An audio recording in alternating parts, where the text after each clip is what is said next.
Share Wiki Pages with clients and employees.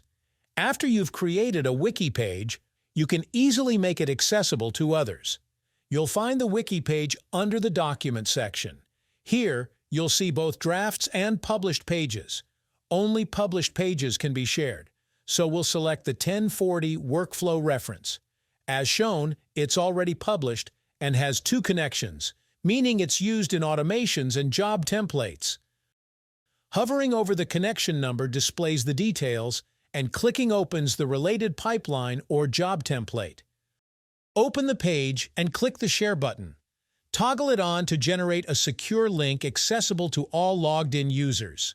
Once the link is created, you can copy and share it. This is how the page will appear to your clients or team members. Since the link is secure, they'll need to log in to view it.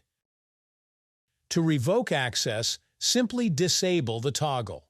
The link will immediately become inactive. Let's look at a practical example. Imagine you've created a Wiki page with instructions on how to use the client portal.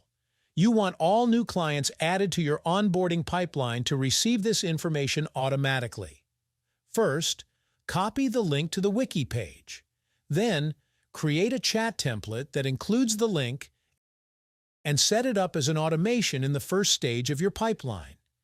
Now, whenever a client enters the pipeline, they'll automatically receive a message with a direct link to the Wiki page, giving them immediate access to helpful instructions right from their portal.